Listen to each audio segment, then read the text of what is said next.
Time before we begin our meeting, I'd like to remember a couple individuals who passed away this past week.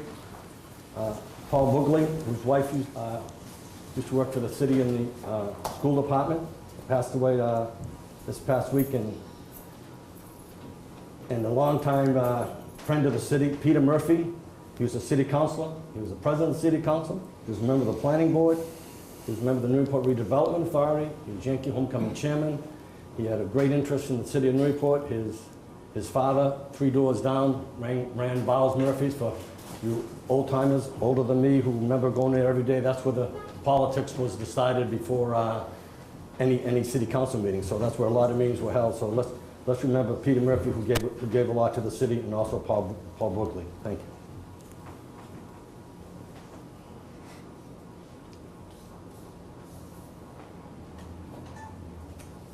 Thank you.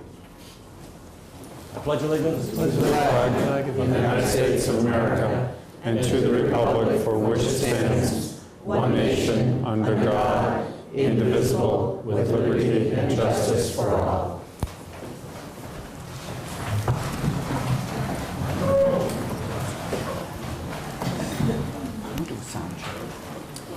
Okay, before we call to order, we're going to do a sound check. So, City Clerk Richard Jones. City Council President Tom O'Brien, number 7.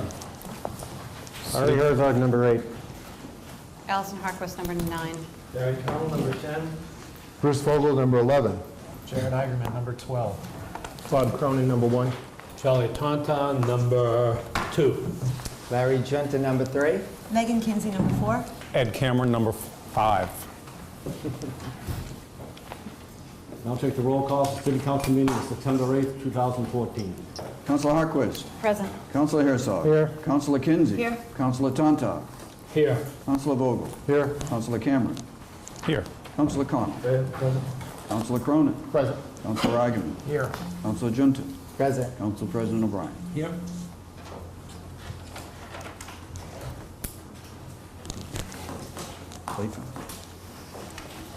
Late file items. There are 2 late file items. The mayor's update, which is communication number 5, and you'll see on your desk there's communication number 4, which is from Earth Inc., a footwear manufacturer who wishes to do a shoot in Newburyport. Motion to amend the rules and accept the late file. Second. All in favor? Aye. Opposed? Okay. Going to public comment.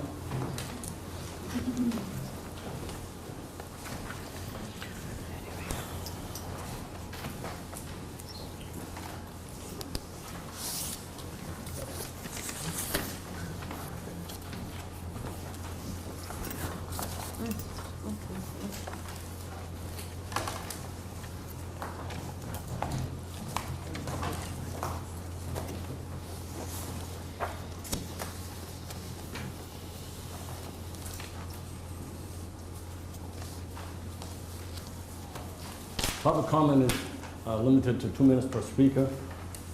We have about 32 speakers, so we all have heard maybe many who talked the last meeting, so if you don't have anything different, try to make it brief.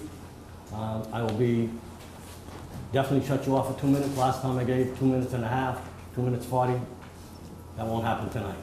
So say what you got to say. If you don't have anything new, just say you're in favor or against it, and move on. Because I think we've heard it all, but you're here to tell us, so we'll move on. Jeffrey Brunel. Thank you, Council President, members of the City Council. My name is Jeff Brunel. I'm the Lieutenant of the Salvation Army here in Newburyport. I unfortunately don't only represent myself always, but I have to represent the interests of the recipients of the 42,000 plus meals that we serve every year at the Salvation Army by way of our emergency feeding programs that we serve on site, and more importantly to the purposes of this discussion, our emergency food pantry where we hand out bags of groceries to families that are in need. It is my understanding and my interpretation that the Salvation Army would be exempt from the ban as it's currently written. The reason why I understand it this way is twofold. First, because the Salvation Army is a major tenet of our faith as a church, provides food to needy families, and as a church we fall under the institution zoning code not the business zoning code, which means that we're not, the ban wouldn't apply to us. The second reason why is that even though the ban doesn't specifically name nonprofit organizations as exempt, I think there's enough case law, and we discussed it with a number of city councils, there's enough case law to basically exempt nonprofit food banks from such a law, even though we're not specifically exempt. However, with that being said, I would be much more comfortable if it was spelled out more clearly, just for clarification for future interpreters of the law to better apply it more evenly. But with that being said, I do personally like the idea of getting rid of the plastic bags. And I will personally, and I also encourage others to go ahead and buy their reusable bags, and I will be doing that myself for my own trunk, regardless of the outcome of the ban. So, thank you. Thank you. Anne Marie, turn myself away. This isn't a TV show, so please, let's keep your things down. Let's listen to people talk. We don't have to cheer after everyone. I just came back from Quebec, and I stayed on an island, and in the supermarket, their one supermarket, I was given a 100% degradable plastic bag that I took back to show you people, and I'm asking if you would please reconsider and vote no on banning plastic bags. I've been using cloth bags for many years, so I'm not against them, but I still use the plastic bags for many uses around the home, and if it's banned, like many other people, we're gonna have to go out and buy them. Thank you. Thank you. Renee Papa?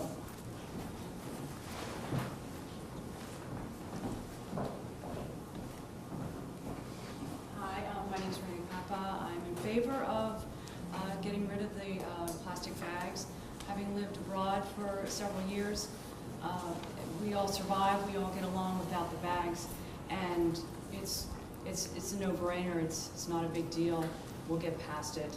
That's all I want. Thank you. Robin Carter? Robin Carter here? No. Okay. Can't read the writing, something looks like 167 Water Street. Person lives at 167 Water Street, wants to speak on Franklin Street parking. Kim Cooten? She's not there.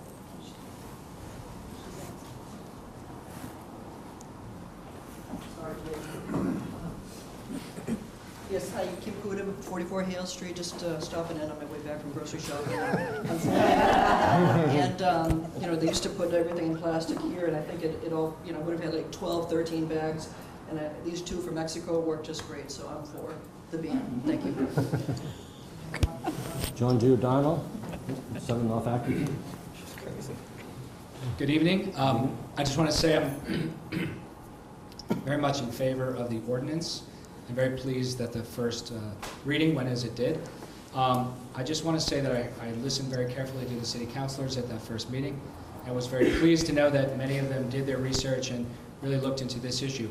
What I did not hear, two things I didn't hear at that meeting was the fact that even though there is a sort of an issue of paper versus plastic in terms of energy consumption, in terms of the manufacture of those bags, what I did not hear is that wood is a sustainable resource, and that too, those paper bags can go into single stream recycling as opposed to the plastic bags. We incinerate probably millions of plastic bags in the North Shore every year because they're not readily recyclable. They're insidious, and we need to get rid of them. Secondly, I think that we're in a situation where we have to really consider the future. And we have to end these lazy, indulgent habits that we have and start to live differently if we want to pass the world on to our children and our grandchildren. And I'd like to just ask you to take a stand and do the right thing.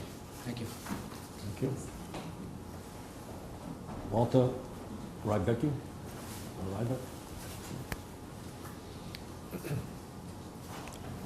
Good evening. Walter Ryback, council members. I'm against the, your proposal, and I'll tell you why.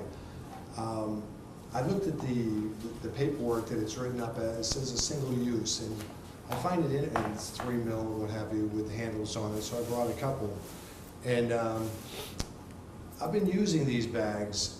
They're not single use. I carry them out filled with groceries from the local store. And I bring them home, and I use them in my son's bedroom trash can as a liner. I use them when I take my dog for a walk in the morning. I use them when I take my dog for a walk in the evening. I use them in the kitchen. I use every single bag that I have is reused. It's used at least twice. And I did some numbers too. It'll cost me $253 to go and purchase the bags that I'm getting free now, because my dog is still gonna wanna walk. My kid still makes a mess in the bedroom.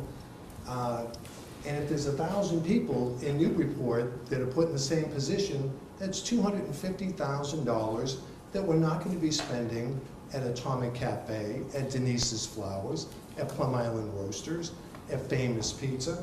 I'm gonna be spending that, we're gonna be spending that buying plastic bags at Shaw's or Demoulas to use what we're getting for free. Now, I'll end saying this. If you drive down 128 and you go to Jordan's Furniture, that was Mount Trashmore for 20 years, a site where they dumped all these trash bags, and they built Home Depot and they built Jordan's Furniture there, with about 15 ancillary companies there also. They simply bought it, capped it, paid $3 million for the real estate, and we use technology to move forward. We have a choice when we go to Market Basket or Shaw's. I can bring my own bag, I can get a plastic bag, time's or I up. can get a paper bag. Time's up. Thank you for consideration. Thank you. My dog thinks you too. Powell lives on, looks like Salem Street. I was here to talk about Franklin Street, and since that's being deferred, I do not wish to Okay. speak. Thank you. Jim Hartford. Marty Farrick. No, Marty Farrick. I mumble, so don't worry. Sharon Peel. Robert Padellaro, who's up for an appointment tonight for Assistant Harbor Master here. Welcome. Signed up for public comment. Just here to put a face to the name. If you have any questions, I will be in the back. Thank you very much Thank for you. coming. Kevin Kozachowski.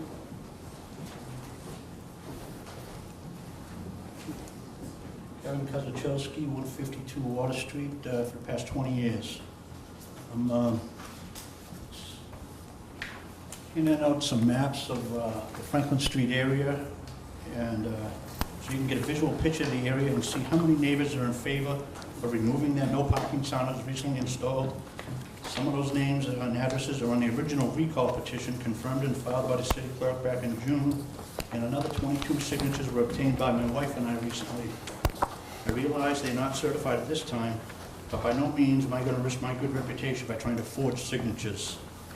I do have more, but I realize it's limited here, and the red houses are obviously the ones that did sign. 70 there. I have the breakdown of how many on Water, how many on Franklin, how many on Salem, and how many on Purchase. That's the only ones I did, just the affected neighbors in the neighborhood, and it's affected all of us, and we look forward to speaking about it again in the future, and I thank you, councilors, for referring to the Traffic Advisory Committee. Thank you very much. Thank you, Kevin. Dawn Kozachowski. Okay, thank you.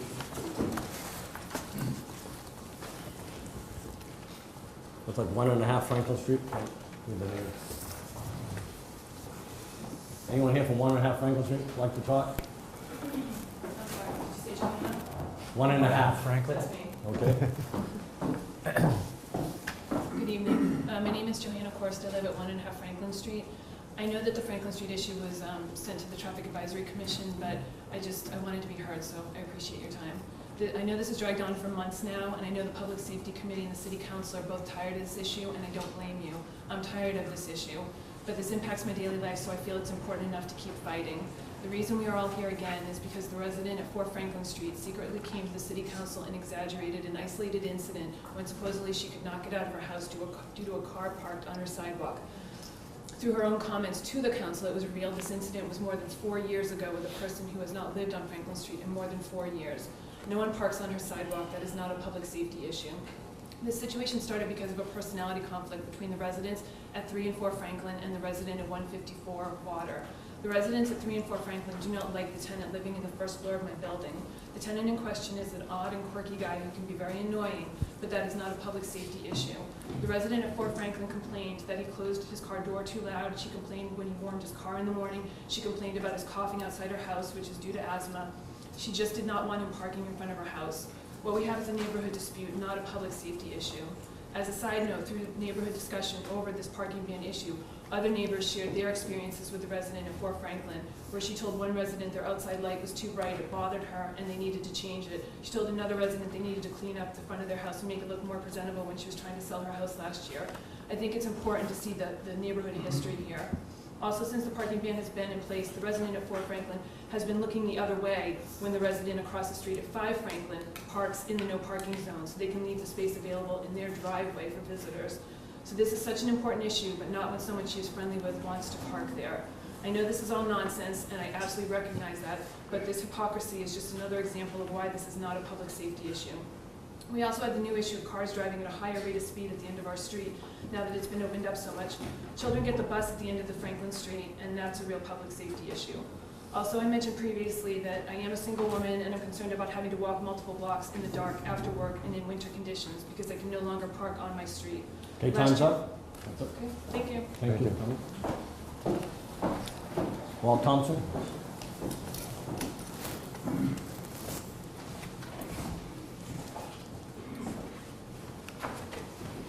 Good evening, Madam Mayor, Mr. Council President, other members of the City Council, and fellow residents.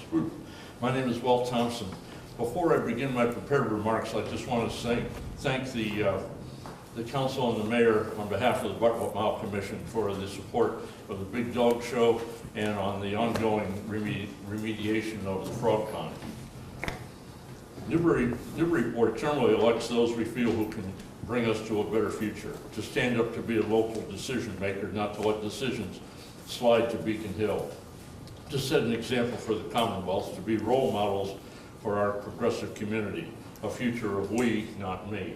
Thank you for voting yes to help improve the future of Newburyport. Thank you for a future where our kids do not eat the poisonous plastic particles of convenience. Thank you for a future where empathy and compassion lead to more harmony and less greed. Thank you for a future where the soul of our community is not a commodity to be thrown away.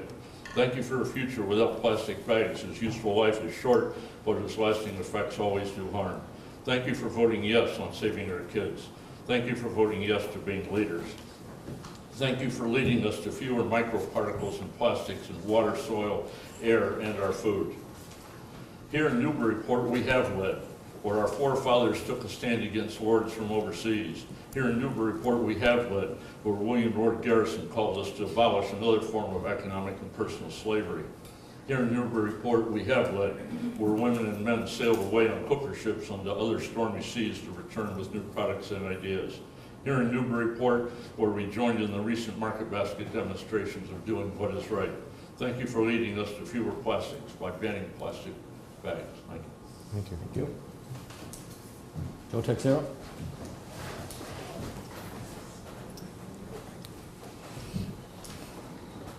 Thank you, Mr. President. Joe Texera, 44 Hale Street. I also want to thank the councilors who voted in favor of this ban. I support it. I think it's a good chance or great opportunity for the city to lead the state on this, as we would be the first city to pass such a ban, and it's leadership from below that gets these bans passed statewide. Thank you. Thank you. Abigail Moore? Hi, I'm Abby Moore, 10 Riverview Drive. Yesterday I read an article about how the state of California has passed a ban on plastic bags, and until yesterday I wanted to go to school and study environmental science in California. but now I kind of think that that would be a little too easy. I want to see things change here, and I want to be part of it here, in the place where I've grown up, and I feel really proud of our community for taking this step towards sustainable backing. Thank you. Thank you. Shane Thurkill.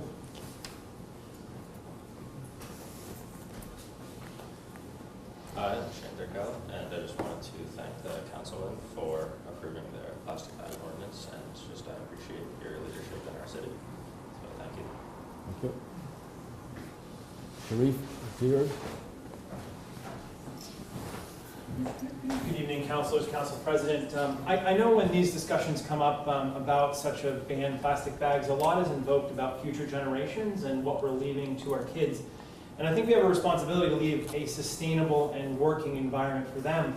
We also have a responsibility to leave a sustainable government through sustainable ordinances. And my argument against this ordinance is this isn't a sustainable long-term way to fix the environment. Are we going to be back here when 4 mil plastic bags are invented in 3 months?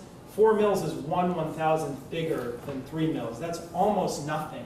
And so there's a reason why ban isn't in the continuum of reduce, reuse, recycle, and that's because it's like playing one of those games where one thing pops up and you try and hit it down and another one comes up. So I understand that there may be a counter-argument that maybe this is the one thing that we can do, but my impression listening to all the research is that it's not exactly clear that the alternatives are actually better. In some cases, people may argue they may be worse. Some people say they may be better.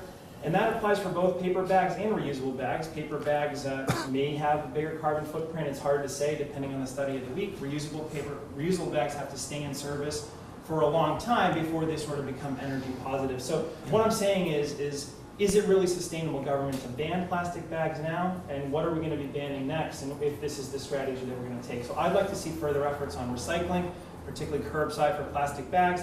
I don't personally think it's a huge issue because I think most people reuse them, but if there are a lot of people that want to recycle them, then I think the city should pursue a more sustainable recycling policy, curbside, and I do think curbside recycling has really revolutionized how that works. So I thank you for your time. Thank you. Roseanne Robillard.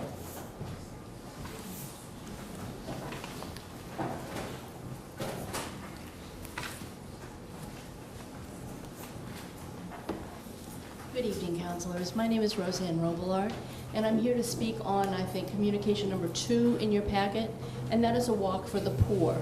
It's a fundraiser put on by the Society of St. Vincent de Paul, scheduled for Saturday, September the 20th. It starts at the Immaculate Conception Church, and it's a 2.5-mile walk from the Immaculate Church west on High Street, down Broad Street to Merrimack Street, back up through State Street to the church. The walk is one that we did last year. With your approval, we raised $14,000 last year. It was very successful, and we were able to help a lot of people in Newburyport and Newbury who turned to agencies such as St. Vincent de Paul for assistance. So I thank you for your consideration of that request. Thank you. Katie Dobbs. Good evening, my name is Katie Dobbs, and I'm with Earth Inc., Earth Footwear. I'm here about the permit request to do a photo shoot here in Newburyport and Plum Islands. We're a footwear manufacturer. We make women's comfort shoes, and we do a seasonal lifestyle shoot to use in our catalog, websites, in-store, trade shows, whatever we might need for the season. We're a crew of about 12, 14 max, 1 model, 1 photographer named Sarah Forrest. And we'd be here for a 1-day shoot, September 23rd.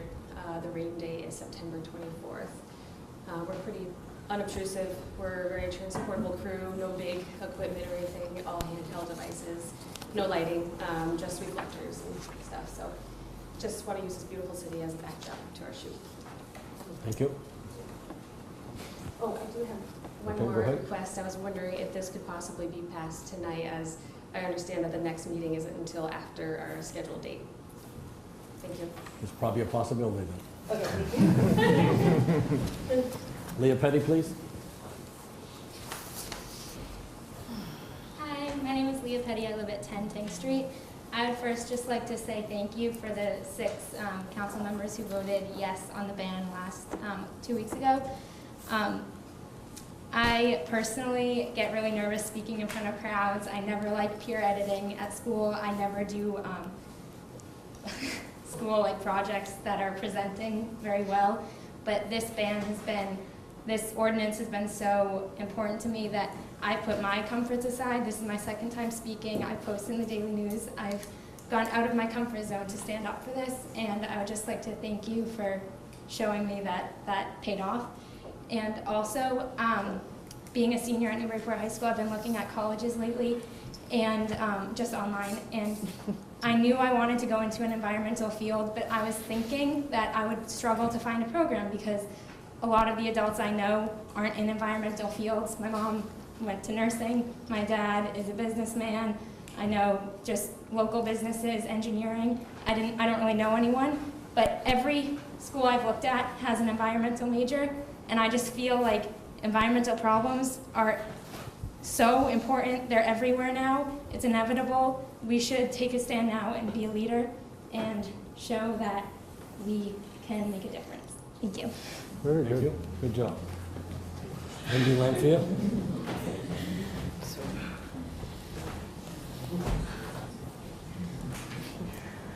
Hello, I'm Lindy Lanfear, and I live at 347 High Street. And I'm speaking tonight again to ask you not to vote for the plastic bag ban. The citizens of Newburyport are some of the best recyclers in the state, so it's not true that plastic bags are not recycled in Newburyport. The other issue that I keep hearing is that they will sit in our landfill. We do not have a landfill in Newburyport. We incinerate the plastic bags. The third point that I'd like to make is that the actual members here in the City Council have admitted to being aware that the banning of plastic bags will not decrease the carbon footprint on our city because it will increase the use of paper bags. I ask you, what will be gained by the banning of plastic bags? This is a littering issue. We already have laws against littering, not a plastic bag issue. I'd also like to address the reference to the ban in Los Angeles, California. Last week, the Wall Street Journal wrote an article, which I'd be happy to forward to you, explaining why the ban did not work in Los Angeles. And in the big scheme of things, I would hope that the City Council would busy itself with more important issues in the future.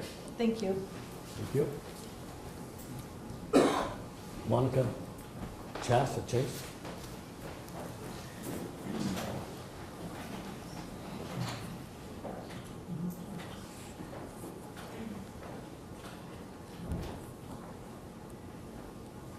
Good evening. My name is Monica, and I actually was not planning on speaking tonight.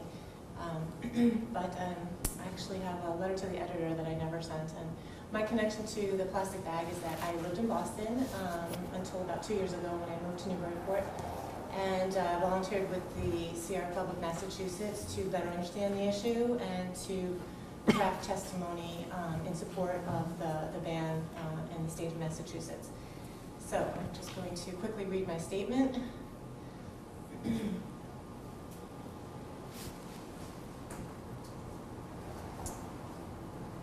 Technology.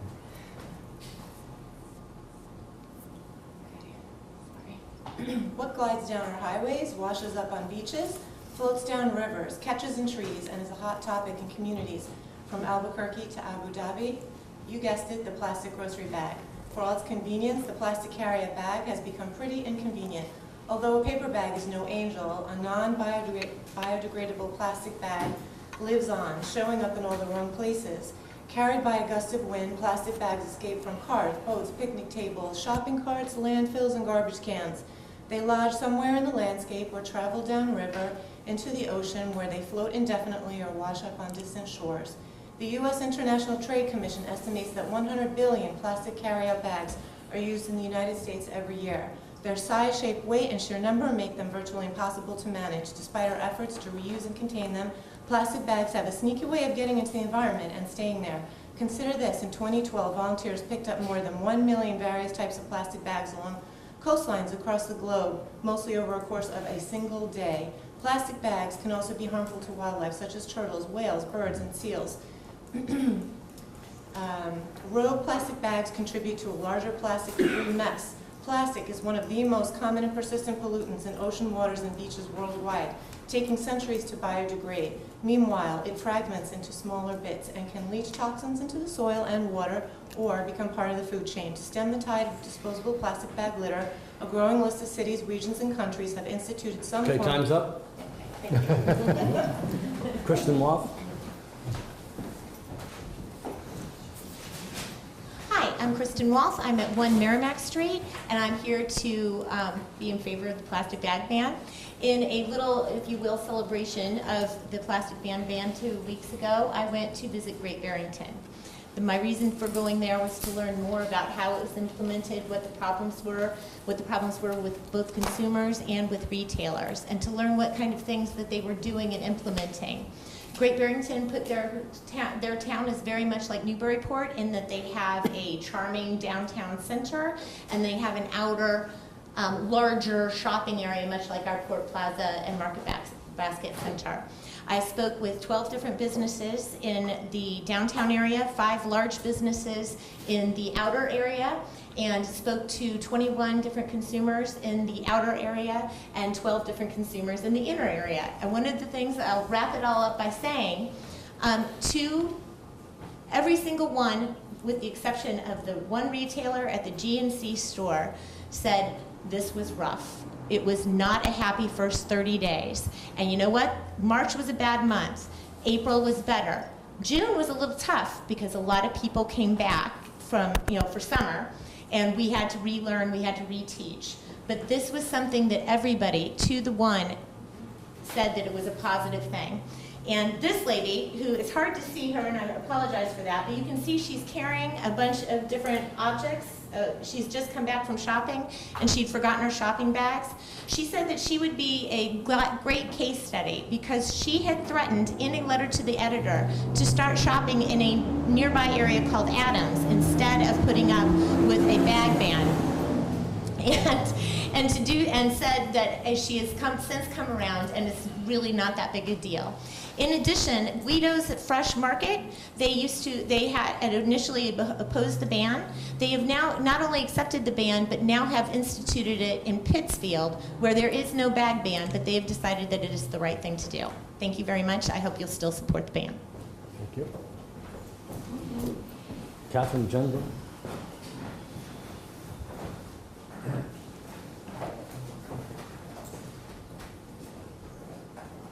Hi, I'm Catherine Gendron, and I'm in favor of the ban, and I'm here to say thank you to all the counselors who had the wisdom and courage and foresight to pass this ban to reduce the blight of plastic. Thank you very much. Thank you. Ken Irwin. Ken Irwin, 296 High Street. I have a dog. I'm in favor of the ban. Marion Levy.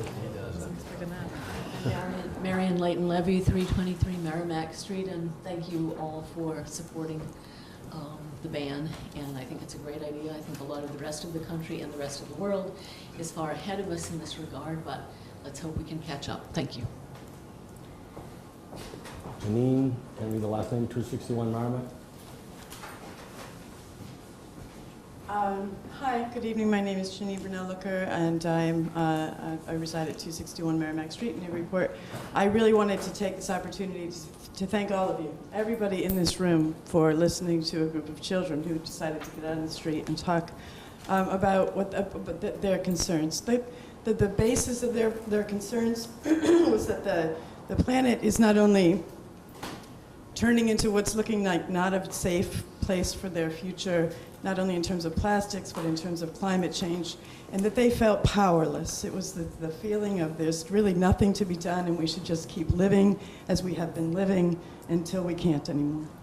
I believe that this effort and the work that we're doing here together and that we will need to continue to do after and during the implementation of this ban gives us all the power to know that there are things that we can do as we look toward our future. And again, I'd like to express my gratitude to all of you for being here with us to do that. Thank you. That's it for public comment. We'll move on to mayor's comment.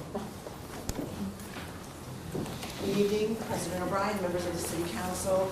You have my detailed update before you, which will, for members of the public, be posted on the website tomorrow. So I won't go into as much detail as I usually do in terms of the update, but just wanted to start with school projects and thank you all, the councilors and the public, for supporting these really important projects in our city. And I was very happy to see that our schools opened on time and under budget. And things are going well. We'll obviously start this school year, tweaks that have to be made to transportation, but overall things are well. The open house last week was phenomenal. On the 28th at Bresnahan, we're working towards setting up another one for Knockmullen. We still have several rooms in the gym, auditorium, art, music room, and woodworking that are close to being turned back over to the school staff and students, and we anticipate that in the next day or so. Still tweaking a little bit in terms of technology, but overall things are moving forward. The auditorium is magnificent and close to being finished, and what we'd like to do is organize in mid-October a series of events, acting, music from the kids, and then cut the ribbon in the auditorium and then open up the rest of the building for a tour. We're working with the Mass School Building Authority on scheduling the ribbon cutting for the Bresnahan, which looks like will be the end of September. I will get that date to you as soon as possible. We had our first pre-construction meeting this past week on the Senior Community Center, which is very exciting, and that work will start in 2 weeks, and we'll be working with the Council on Aging on establishing a formal groundbreaking for the community in mid-October. The Newburyport Redevelopment Authority Chair, Tom Salermi, and I met last week, and we were waiting till, they had a couple meetings with their new members, and we have the NRA and the city staff are available for a meeting on Tuesday night, September 30th at 7 o'clock, and I would appreciate it if you would all check your calendars to see if that will work for you, and we'll schedule that meeting to have that joint meeting that has been requested by the city councilors. Waterfront Trust, I thank you for your confirmation of Mr. Hines' appointment at your last meeting, and I have been interviewing and meeting with, I have 2 more interviews this week, so that will probably bring it up to 8 or 9 people who are interested in the vacant seat on the Waterfront Trust, and anticipate putting that in your packet, date stamped on the 22nd, and in your packet for the following week. The in-street fountain and plaza, with the help of the Backyards Grant, as well as CPA funds and some paid parking revenues, we will begin moving forward on that project for the next phase of upgrade to in-street and Market Square. And the planning office will be coordinating a public meeting with the residents and businesses downtown to ensure that they have ample notice and a schedule of how that activity will happen. The Newburyport Rec Center, which is now housed in the former Brown School, and I give a lot of credit to Andy Egmont and her staff, who in the midst of all of this push to get the schools open, she just quietly moved from the Kelly School and set up her youth services at the Brown School, and has been sending out and reaching out to the neighborhood to let them know that she's there. The Winter Street Architects is in the middle, has started their feasibility study for the adaptive reuse of that building, and will be scheduling a neighborhood meeting with Ward Councilor Allison Harkness and Ward Councilor Jared Eigerman to get input from the community on the reuse of that building.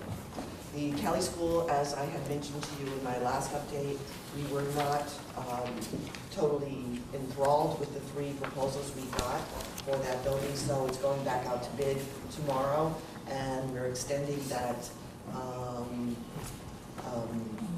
the bid time period in terms of receiving proposals until November 3rd. There's a lot involved in this building, and by giving extra time, we anticipate that we'll get the kinds of proposals that we're looking for in terms of moving forward. The building means too much to our community to rush this process. In our new charter, it says in the fall that we're supposed to have a joint meeting between the city council and the school committee, and I'm just throwing that out there, that we are going to be starting the budget process in the schools earlier than we have previously, and we would like to schedule that meeting sooner than later. So I would ask that you sort of throw back some dates to me about what would work. Maybe that joint ed could take the lead on that in terms of helping to schedule this meeting, but we should do this sooner than later. Unfortunately, our meeting with DEP and the attorney for New Ventures did not go as well as I had hoped. Last Thursday, New Ventures attorney represented them at this meeting here at City Hall. They had been working with a company called Blue Granite, who for many, many months who had been working on the flare system. They had made a series of recommendations. New Ventures has decided they won't accept those recommendations, and they want to bring in a new consultant from North Carolina, which we all pushed back at very hard and said this is totally unacceptable. The recommendations by Blue Granite would cost about $6,000, and you should and you will institute these changes. Also learned that a odor scan was done of the entire landfill, which is required by law, and that was completed in late spring. And there are 4 to 5 wells on top of the landfill that are seeping some hydrogen sulfide, which is expected when landfills settle. The owner decided to sprinkle a little asphalt around the wells, thinking that that would stop the seepage of hydrogen sulfide.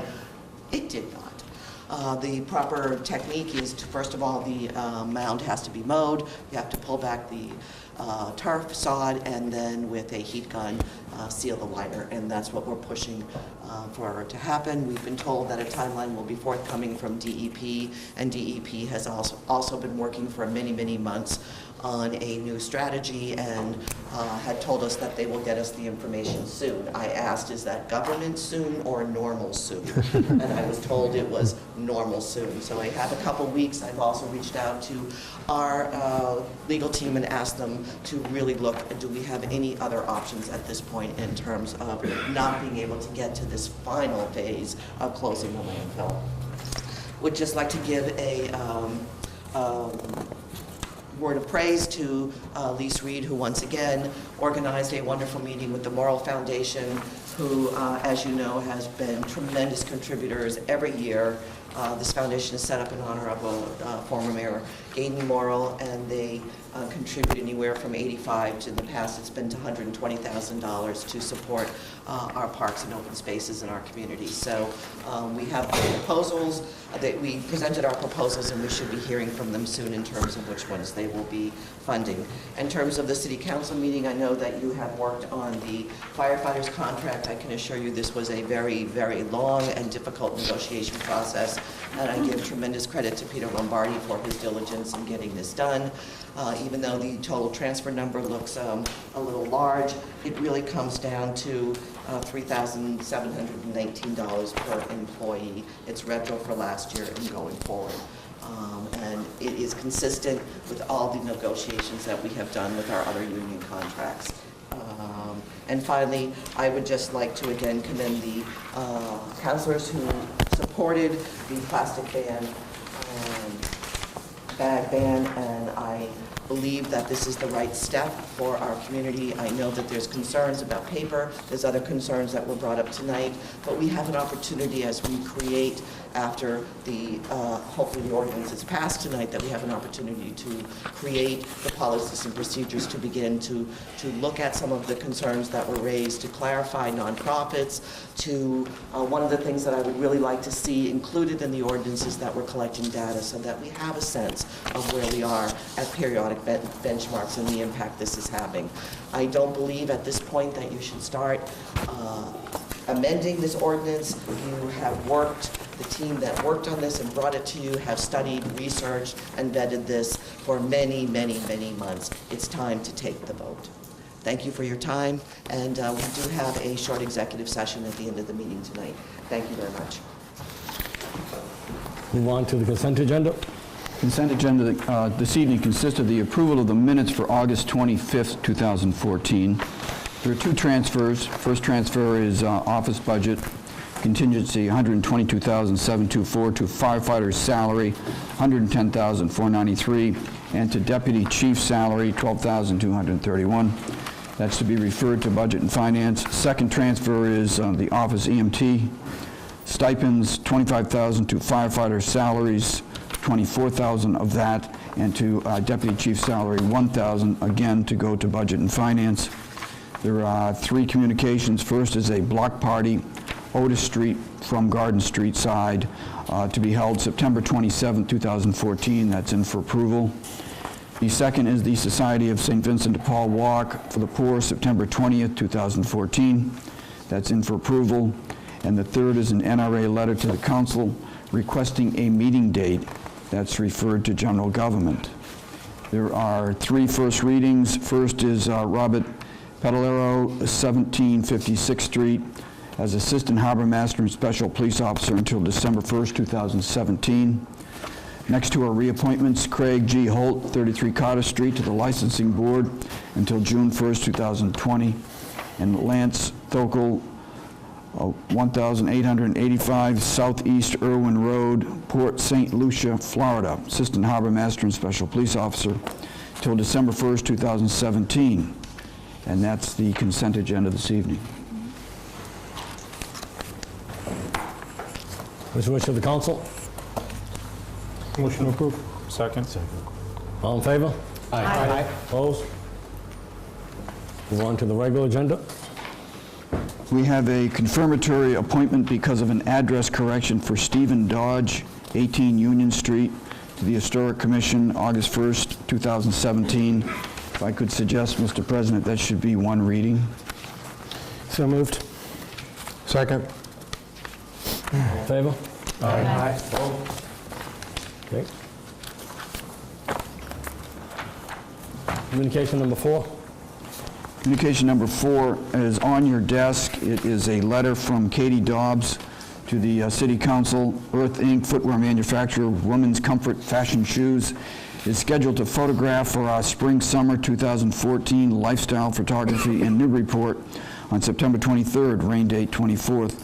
Would like to request a permit to shoot in the Newburyport Center areas, including sidewalks, outside retail locations, the boardwalk area, and northern beaches of Plum Island. All photographs will be exterior, outside. Motion to approve. Second. Any further discussion? All in favor? Aye. Opposed?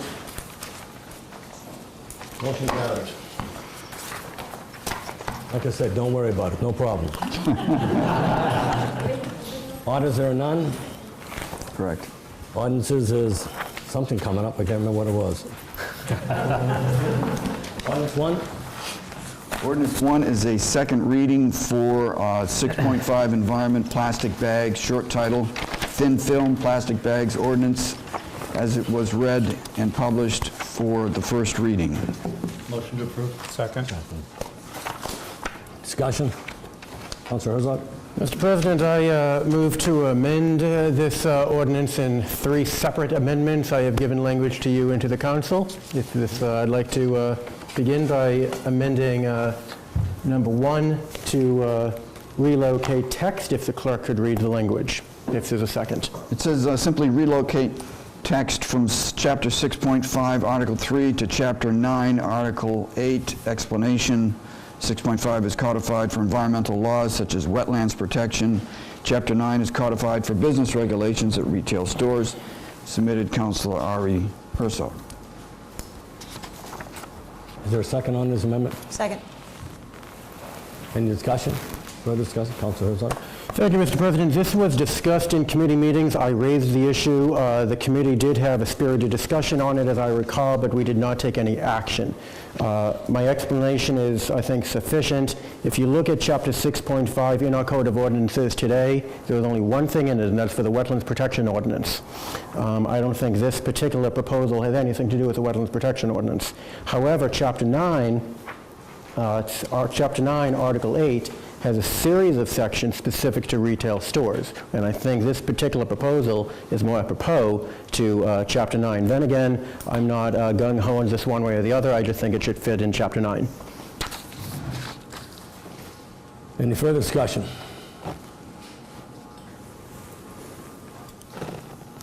Council Cameron? Thank you, Mr. President.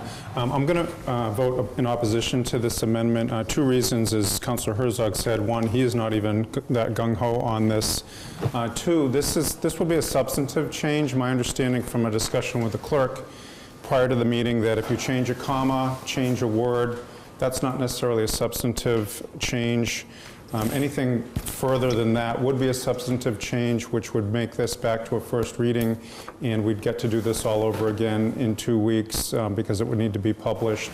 I agree with what many people who are both in favor of this and who are opposed to this ban have said. We have other things to attend to. I think this is an important matter. It's a small step. On balance, I think it's the right way to go. Certainly, there are a lot of other environmental factors. I think we should move forward with this. Through policy and regulation and guidelines, we can address some of these other issues that have come up, but I think it's time for us to vote on this at the second reading. Any discussion on the amendment? More discussion on the amendment? Council Connell? I promise to be brief, Mr. President.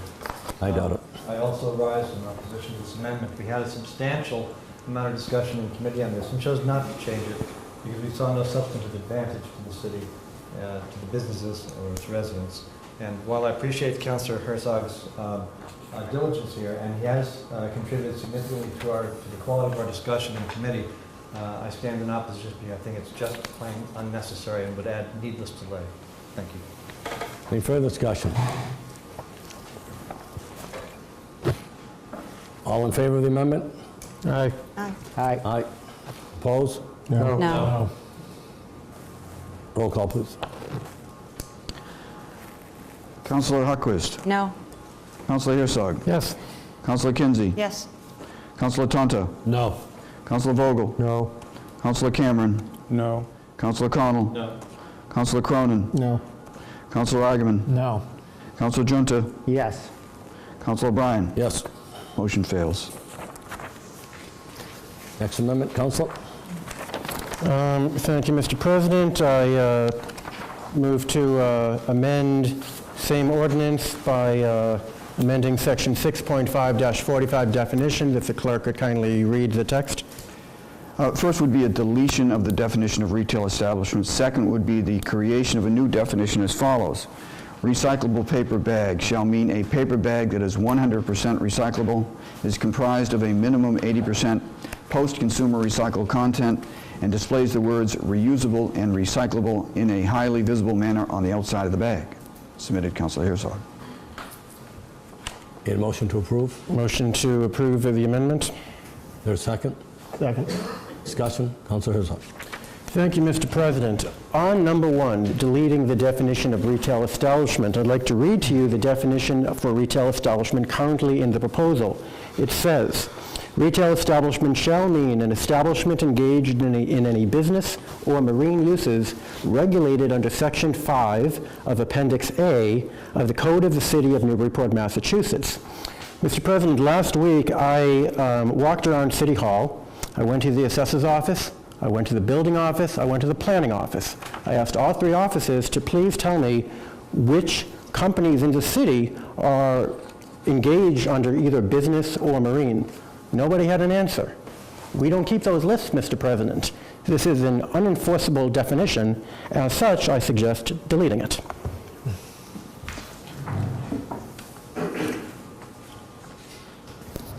What about your recyclable paper bag?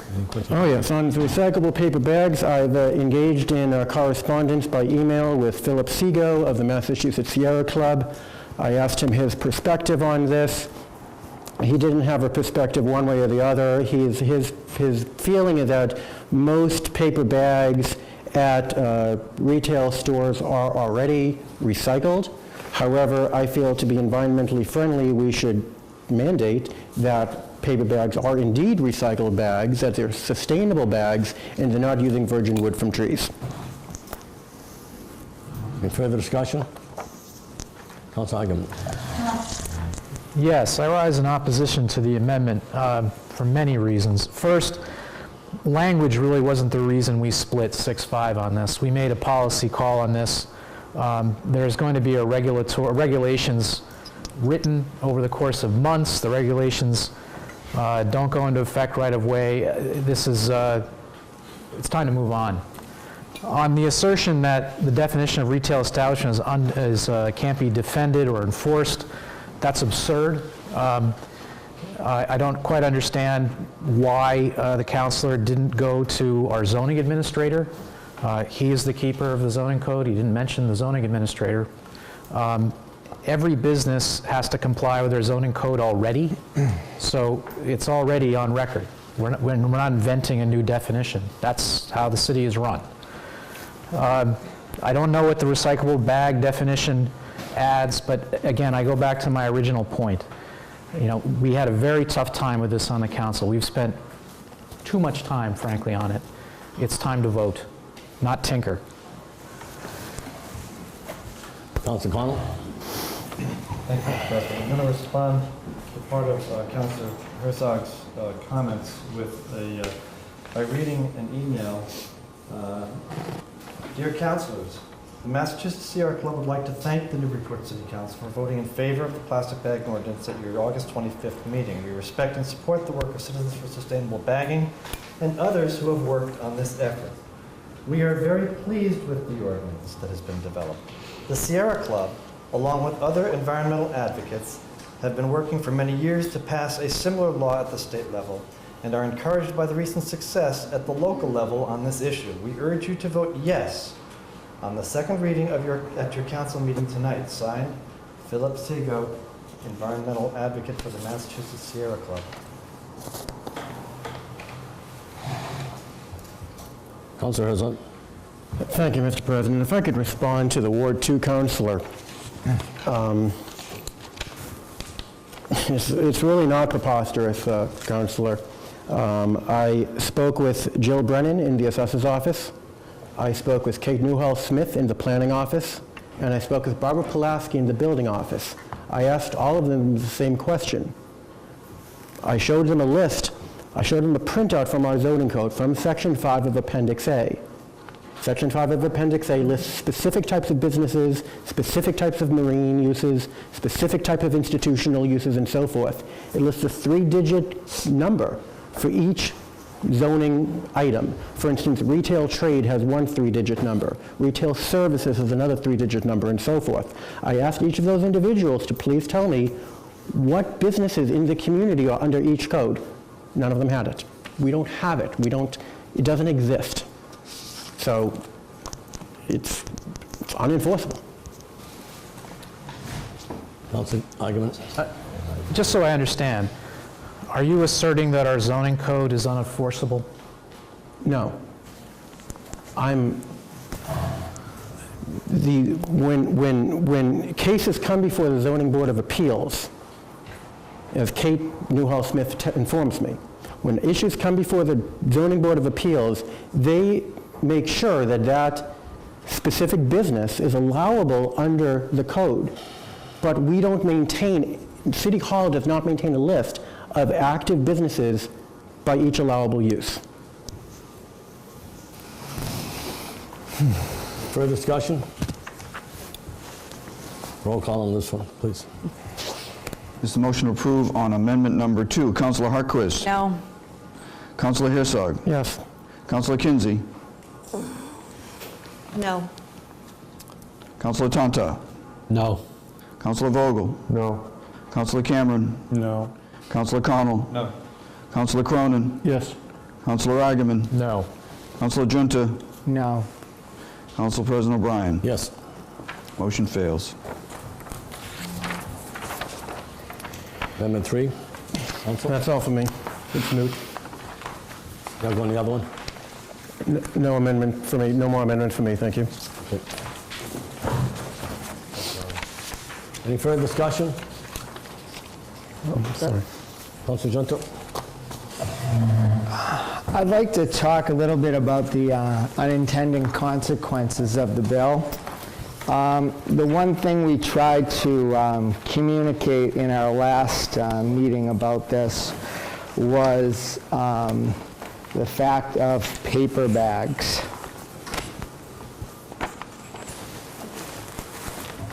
Sorry, I got to get out my cue cards. I'm a visual learner, so I'm going to share that all with you. Our two largest suppliers of bags service about 3,300 customers a day. This, of course, is Market Basket and Shaw's. We expect about 20% of the customers will use their own reusable bags. I actually happen to be a member of this group. I've been using reusable bags for years. I also voted against this amendment because of this ordinance because of the unintended consequences.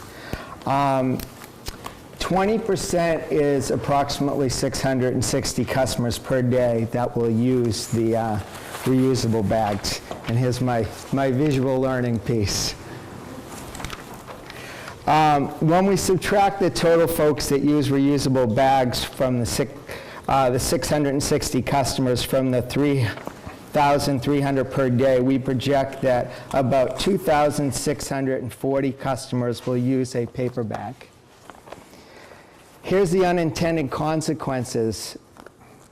2,640 customers times 7 days a week equals 18,480 customers a week. Let's say that paper bags is, 5 paper bag is the average use per customer. They hold more than plastic would, of course.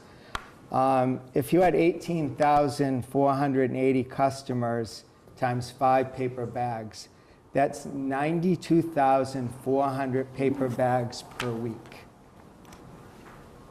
Now let's say 2 out of the 5 are double for strength.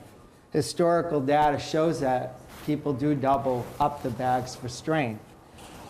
Well, that's 36,960 more paper bags per week, totaling 129,360 paper bags per week, or 560 paper bags per month. Did I miss my last one? Or 6,726,720 paper bags a year. Yes, almost 7 million paper bags a year.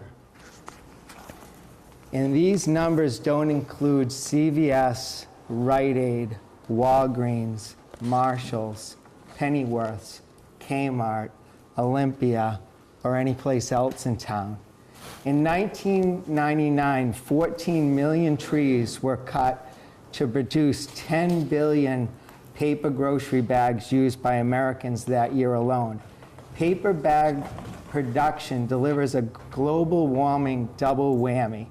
Forests, which are the major absorbers of greenhouse gases, have to be cut down. And then subsequent manufacturing bags produces greenhouse gases. Again, I'm not a user of the plastic bags. I use them very little, but I am a lover of the environment. I voted against this for a reason, and these are my reasons. I think we can do better than this, folks. My thoughts. Thank you. Councilor Vogel. Thank you, Mr. President, and thank you so much, Councilor. Please don't throw those away. I'm going to recycle them. I think that those would be well used in the educational effort that needs and will be going forward so that people will be reusing the reusables. Thank you. Councilor Kinsey. Thank you, Mr. President. I originally voted against this ordinance. A lot of the reasons my fellow councilor and colleague mentioned.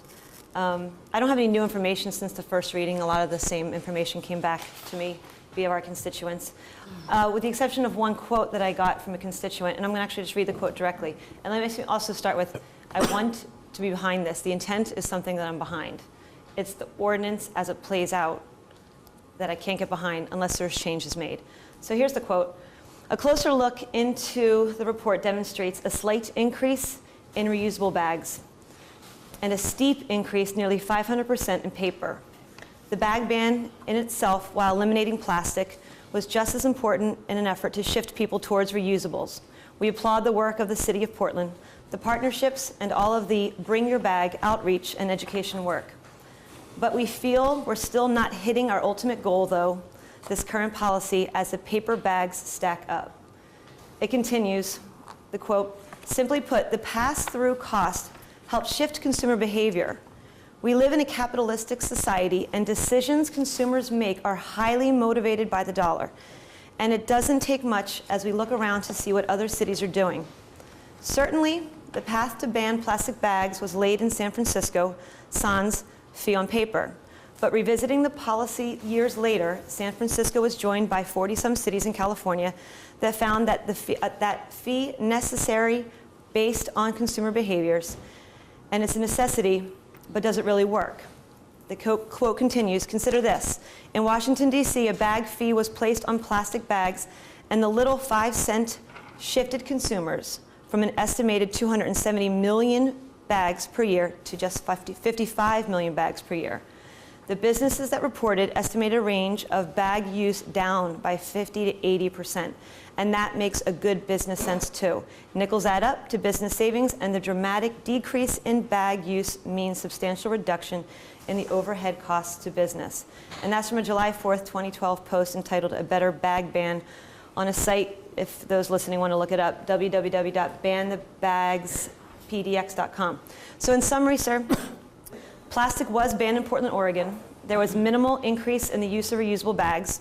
There was a steep increase in the use of paper. And all I want to know is, was that the goal? No. They recognize it now, and I'd like to learn from their mistake. Our ordinance should meet our goal. Good directions lead you to a specific destination, not to a general location.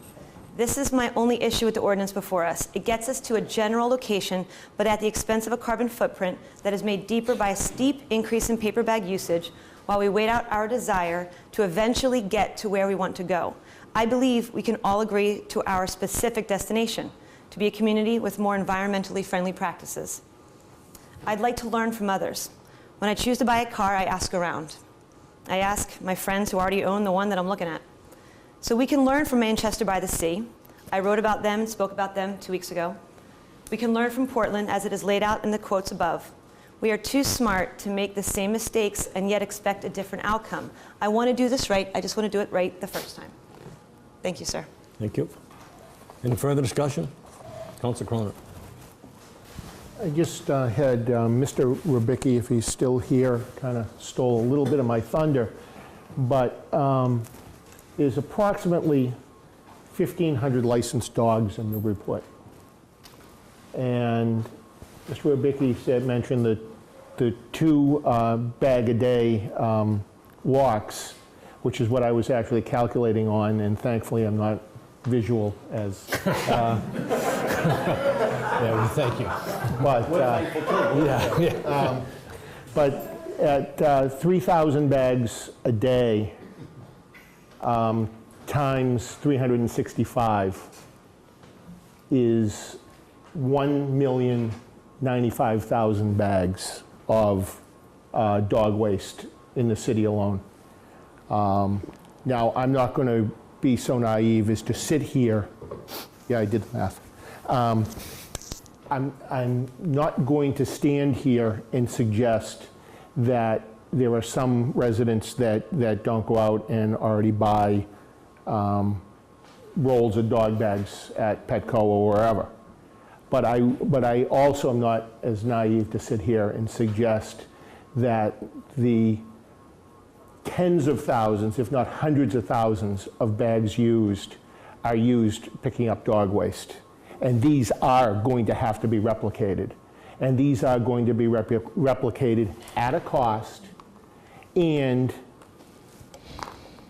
not only at a cost, but we aren't saving anything. We're actually spending money that could be used in other locations, and we're still bringing plastic in, and it's still going to the same place, which in this case is the incinerator. But I think that that is something that has to be considered when we look at this. Thank you. Any further discussion? Councilor Herzog. Thank you, Mr. President. Retailers will, and I truly mean will, comply with all local regulations. If the city council and mayor mandate retailers to stop providing thin film plastic bags with integral handles, they will stop. But at what cost, Mr. President? It costs about $20 to purchase 1,000 plastic bags. This is from a news article about Barrington, Rhode Island. It costs about $200 to purchase 1,000 paper bags. Yesterday afternoon, I visited the Coolidge Corner neighborhood of Brookline, Massachusetts. This was the second community in the Commonwealth after Nantucket to ban plastic bags. I walked into a Walgreens and observed cashiers ringing up customer purchases and giving them paper bags. I brought one of those with me. This is a Walgreens paper bag made from 100% recycled material. One by one, everyone took a paper bag. Nobody I saw brought their own bags. Next, I walked into Coolidge Corner CVS, and I observed the same thing. Nobody brought their own bags. And there were 3 sizes of paper bags distributed. The largest has handles, and the smaller do not. I have those with me. Here's a small one. Here's a kind of like a medium-sized one. And here's a larger one with handles. All recyclable. Finally, I walked into TJ Maxx in Brookline, a sister company to our Marshalls, and observed a gigantic box of handled paper bags at the edge of the checkout aisle. I have it here. It's bigger than the CVS one. I stood at the front entrance for about 10 minutes yesterday afternoon. It was busy. Nobody walked in or out with reusable bags. Is this what we want Newburyport to become? We heard testimony 2 weeks ago from Councillor Kinsey and Councillor Cronin, who spoke about Manchester by the Sea, the third community that had the ban, and how at one marketplace the same scenario as Brookline occurred, paper bags and paper bags. Where are the reusable bags? Well, I have an idea. And I'd like to personally thank Kristen Walsh for speaking earlier tonight about Great Barrington. Last week, I spoke on the phone for about 20 minutes with Mark Perhensky, the health agent in Great Barrington. Their annual town meeting approved a plastic bag ban in May 2013. It took about 5 months for Mark to convene working group sessions with Kmart, the Big Y, Price Chopper, and other large retailers. The companies voluntarily but collectively decided to charge 10 cents for every paper bag a customer opted at the point of sale. In other words, if you go to the Big Y in Great Barrington today, it will cost you 10 cents for every paper bag you get. This is not directed in their bylaw. This is a business choice, and it's a business that receives every dime back.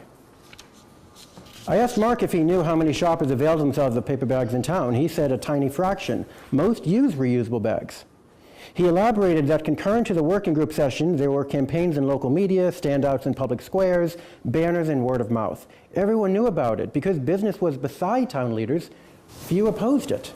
That's not happening here. The Great Barrington Board of Selectmen extended the implementation date a few times, and it finally went into effect in March of this year. It took a while to ensure business operations were in place. 10 months, Mr. President. It took the town 10 months from the date of town meeting approval to the effective date of starting the ban. Our own ordinance, as it reads tonight, suggests a lead time of 6 months. Great Barrington took 10 months. And the town of Marblehead, which approved a ban in May, is specifying 12 months. I'm almost done, Mr. President. We're kidding ourselves to think we can implement this inside of 6 months. We need to conduct a comprehensive outreach and educational campaign, not just with residents and not to businesses, but with businesses. We need to do what Great Barrington did. We might even need a year like Marblehead is doing. We need to designate a single individual in City Hall to convene meetings with every retailer in the city. We should start with the supermarkets, pharmacies, and big box retailers. We should then talk to the other businesses. We should meet with our largest and smallest stakeholders first. Let's compromise, determine what's necessary, and come back to the City Council to either amend this legislation or to pass it. For all I know, we might not need this law. Just imagine if all of Port Plaza voluntarily charges, say, 50 cents for every plastic bag, 10 cents for every paper bag, and encourages the purchase of a cloth bag, subsidized out of, I don't know, the city's solar rebate funds, and emblazoned with the logos of every retailer. I can imagine that. And I'll gladly work with Connor McManamy and the high school green team to make it happen. I don't think we need a ban, Mr. President. We just need to work together. I just don't believe we're ready for passage tonight. And if it comes to a vote tonight, I'll be voting no. Thank you. Thank you. Any further discussion? Councilor Cameron? Thank you, Mr. President. Just very quickly, after the last meeting, where, leading up to that meeting, I think I was focused on Googling plastic versus paper, as this has seemed to become framed in that regard. After that meeting and hearing from some of the students in particular about the impact of microplastics on animals, I emailed, but still hearing questions about paper, I emailed Phil Segal, who was referenced earlier, who's the advocate for the Massachusetts Sierra Club, and I simply asked him, what is your take on the paper versus plastics framing of this? And his response was, yes, all single-use disposable things are bad and all multi-use bags are good. The extremely pervasive problem of plastics pitted against a small difference in carbon is a no-brainer. No animals ever died from eating a paper bag, while countless million die each year from ingesting plastic. Entire species will soon disappear due to plastics, most notably shorebirds. And he went on to cite some studies about microplastics. You Google birds and plastics, look at a documentary about Midway Island from June 1942, scene of a very historic naval battle between the American and Japanese navies. Now, even though it's thousands of miles away from anywhere, is just buried in plastic that floats on the ocean. Some may say, we burn our plastic. Yes, we do, but we're still part of the same system. Yes, I happen to notice we're on the Atlantic Ocean, not the Pacific, but it is one big environment, and together I think we need to take a small step forward tonight. Councilor Cronin mentioned that we have 1,500 dogs in Newburyport. I'm keenly aware of that because I swear I own half of them. And it takes a lot of lint cleaning to remove my hair, my dog's hair before each of these meetings. There are other ways that you can use more biodegradable plastic bags, not the single film one for dogs. We will find a way to get around this. This is really going to be a minor inconvenience. Yes, there may be implementation issues, but I'm sure we can resolve that in 6 months. If we can't implement this, then heaven help us. Thank you. Yes, heaven better help us. Any further? Roll call. It's a motion to approve second reading of the plastic bag ordinance. Councilor Hartquist. Yes. Councilor Herzog. No. Councilor Kinsey. No. Councilor Tantar. Yes. Councilor Vogel. Yes. Councilor Cameron. Yes. Councilor Connell. Yes. Councilor Cronin. No. Councilor Agaman. Yes. Councilor Junta. No. Councilor O'Brien. No. Motion passes 6-5. Ordinance number 2.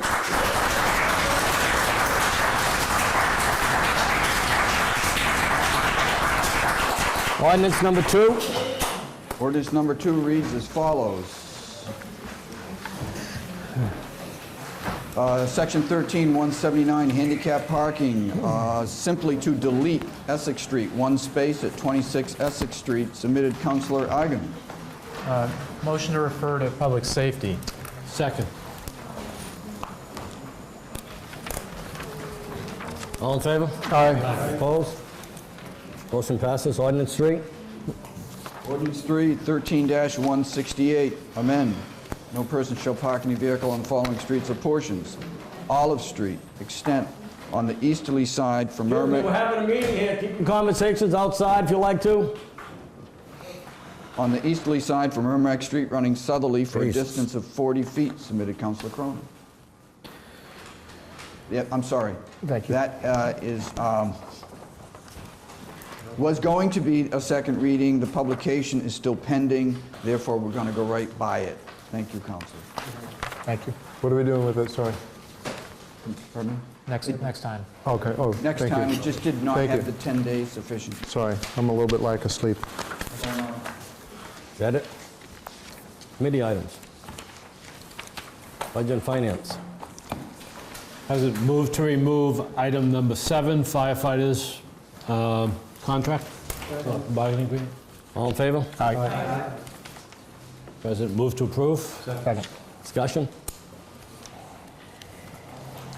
Mr. President, Budget and Finance Committee considered this today, and we unanimously voted in favor of approving the collective bargaining agreement. As the mayor mentioned earlier, This was a long and relatively tough bargaining process.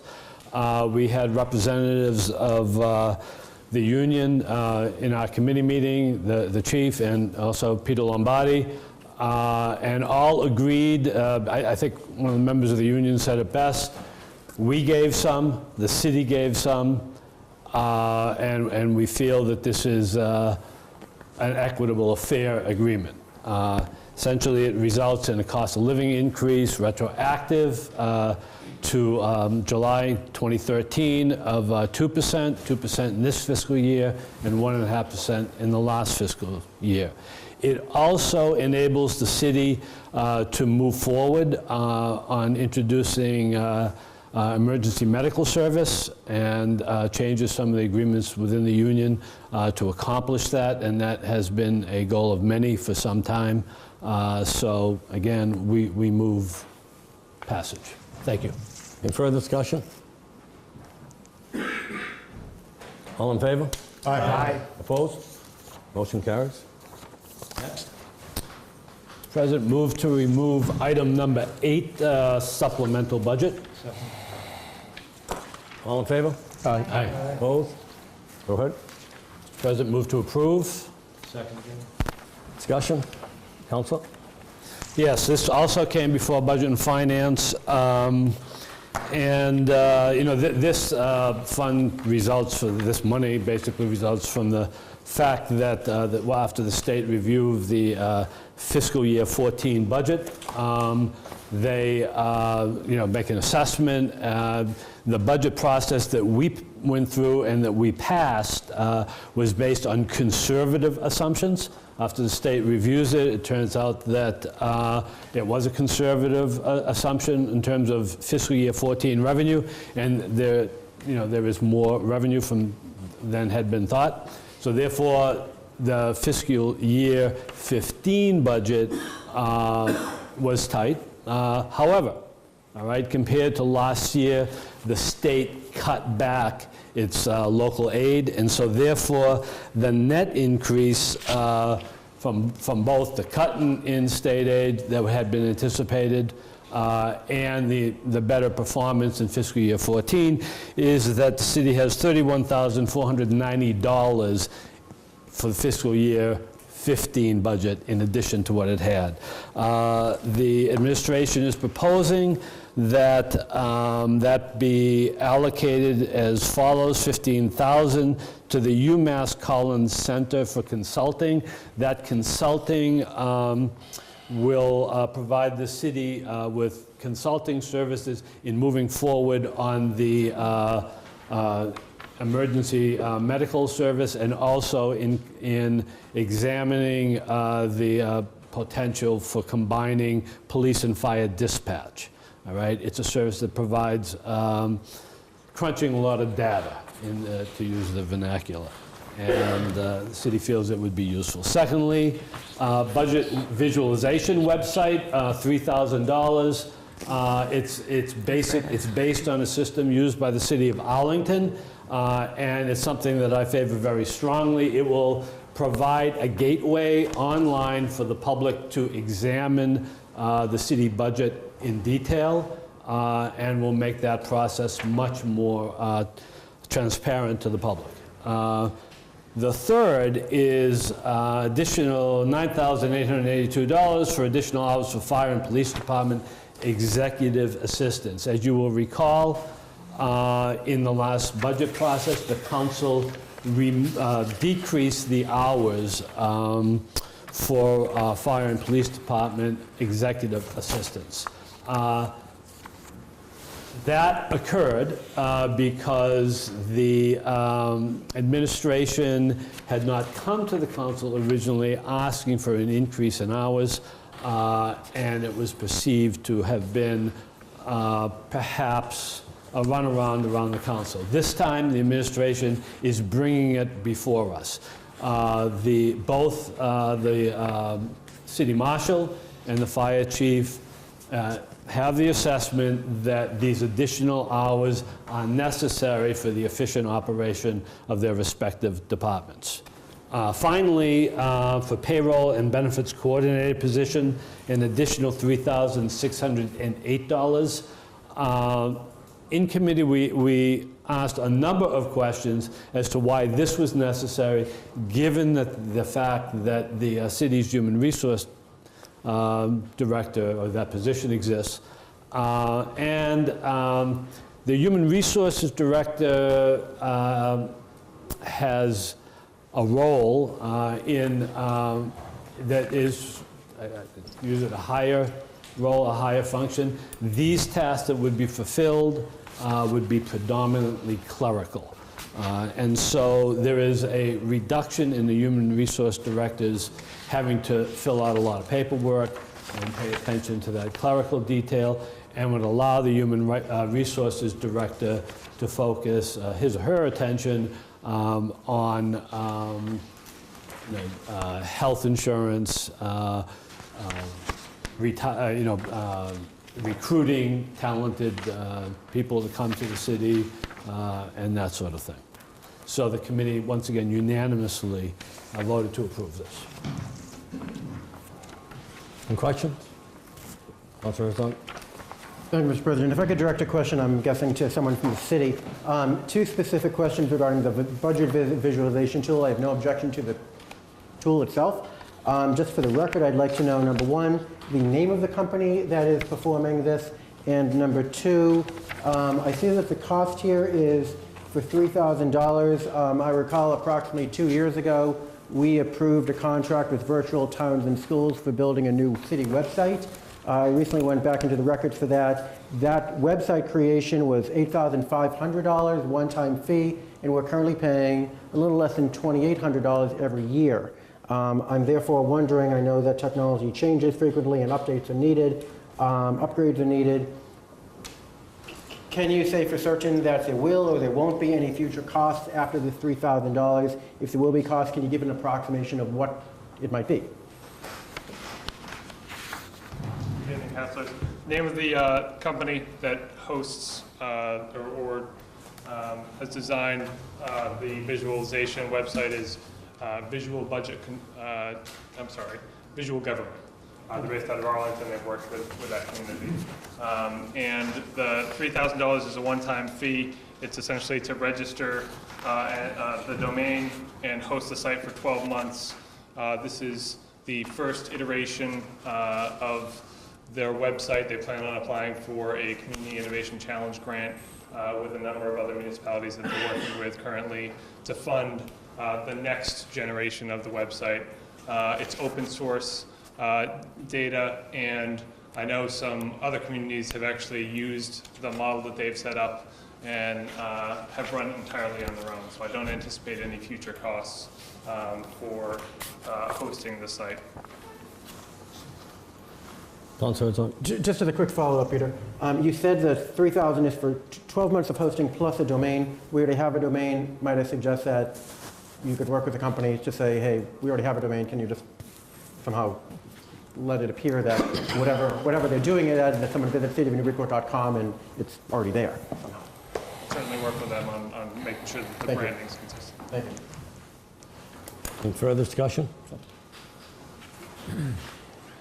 I just have a question for the chairman on the additional hours for fire and police. Did you check to make sure they haven't been being paid at 40 hours since we had a budget hearing? Did anyone check on that? Can I repeat the question? The question is for the executive assistants, whether or not their hours have been decreased? No, whether they got paid for the 40 hours when we told them to cut the budget. We did not ask. We did not check that.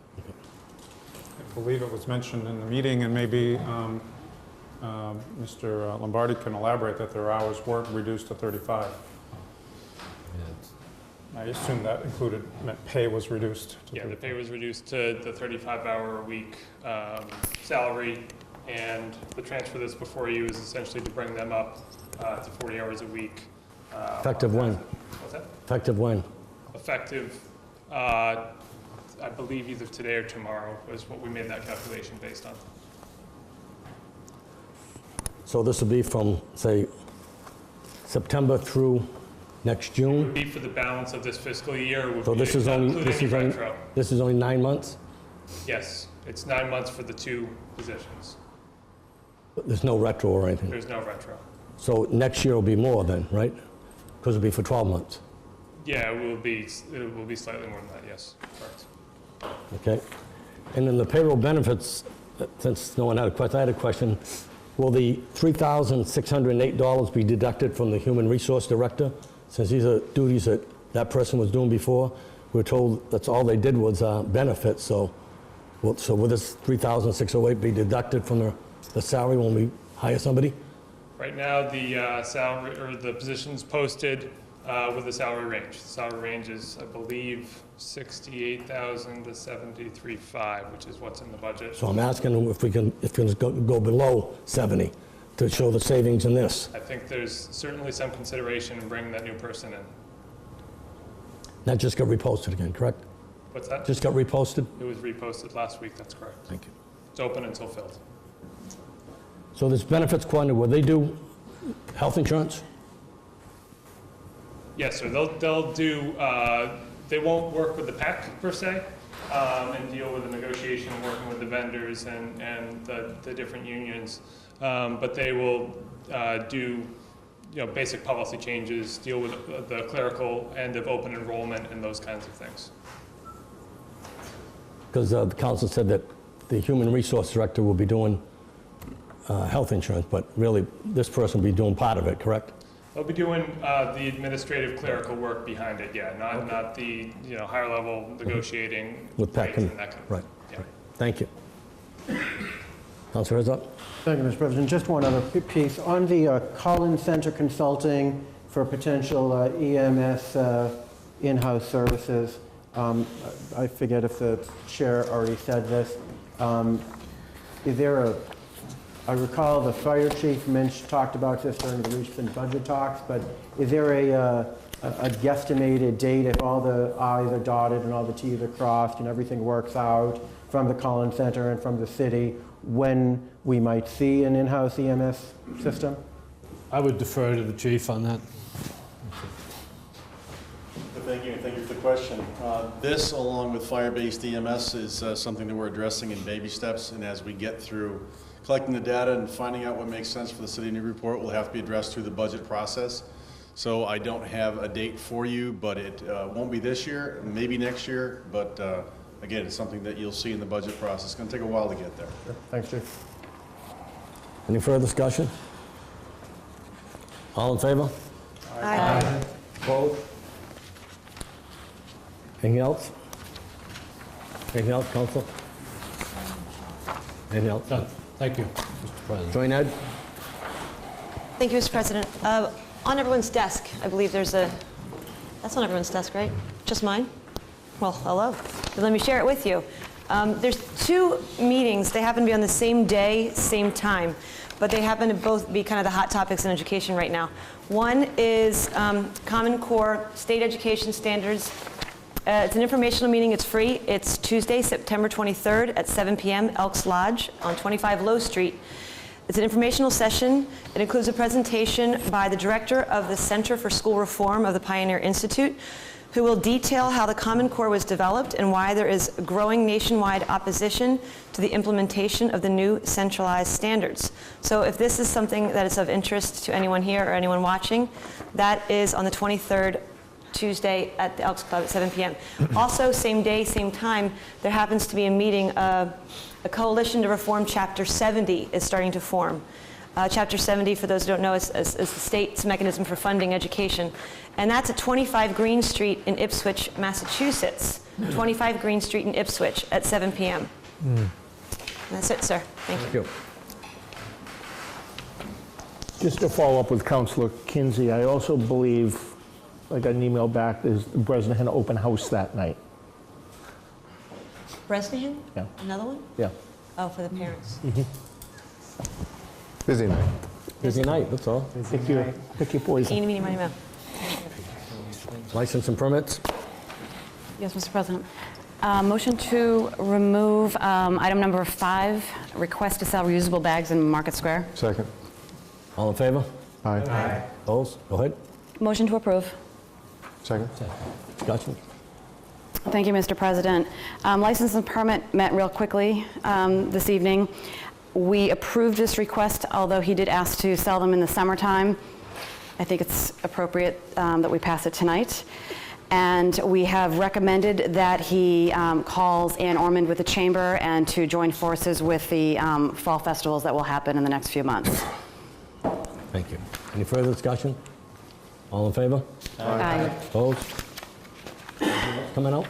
Yes, Mr. President. Item number 6, request to sell popcorn in Market Square. Second the popcorn. Second. All in favor? Aye. Opposed? Motion to approve. Second. It's a hard question. Again, we discussed this real quickly. We approved it. The location will be at the Bullnose, and I will just make sure that they're responsible for cleaning up everything. I think we've done this in the past. It's a good cause. Thank you. Any further discussion? All in favor? Aye. Opposed?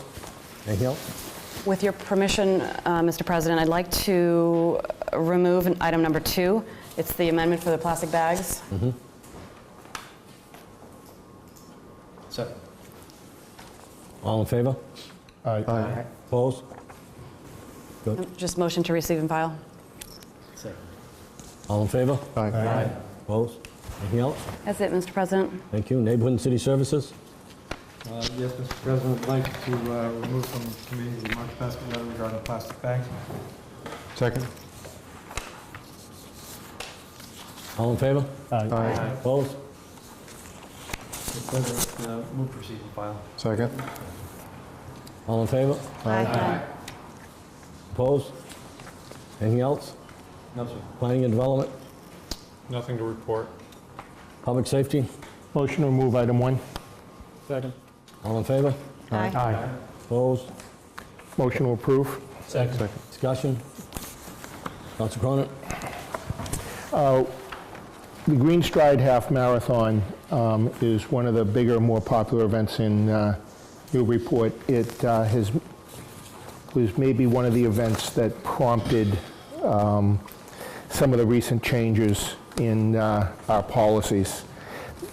This race is not going to fall under our new guidelines as it was submitted earlier.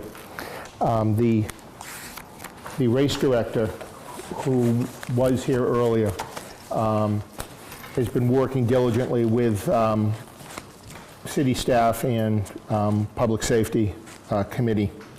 And he has also agreed to a couple of conditions that I'm just going to pass on to the rest of the council. And that he's going to make all efforts to have 3 pieces written about the race in local media. And he is bringing in, and I'll put quotes on this, a helper by the name of Dave McGilvery.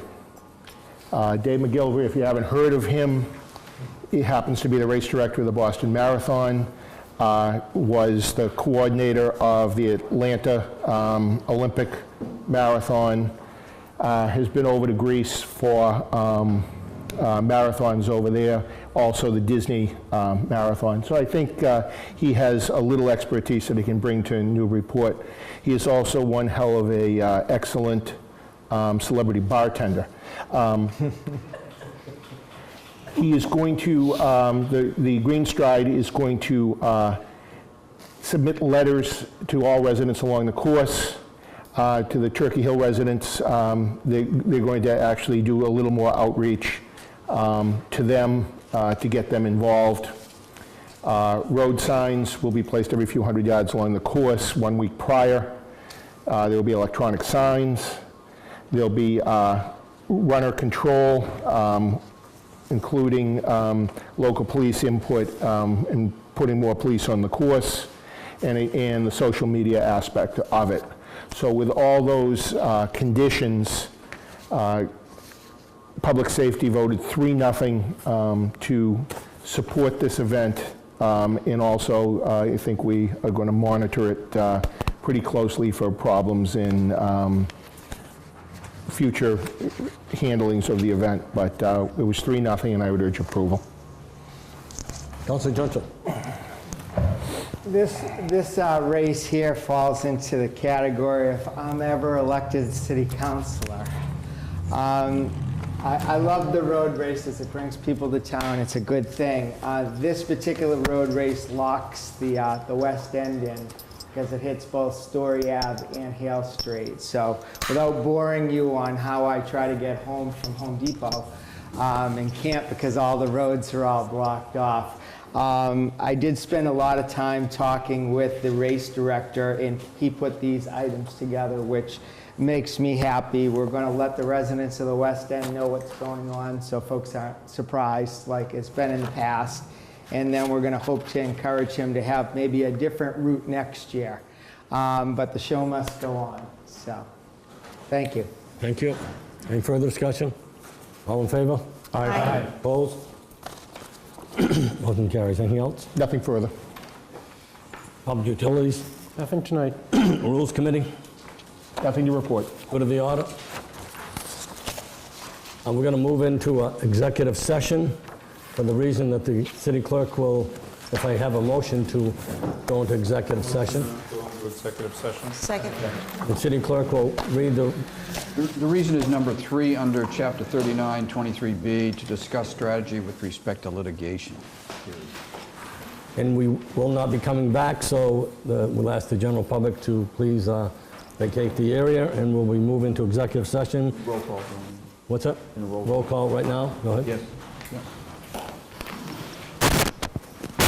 Okay, it's roll call to go into executive session for litigation number 3 reason. Councilor Harquist? Yes. Councilor Herzog? Okay. Councilor Kinsey? Yes. Councilor Tonto? Yes. Councilor Vogel? Yes. Councilor Cameron? Yes. Councilor Connell? Yes. Councilor Cronin? Yes. Councilor Eigenman? Yes. Councilor Junta? Yes. Council President O'Brien? Yes. We're in. I'm gonna, I'll go downstairs and see if the TV's off. It's downstairs. Windows closed. This is off.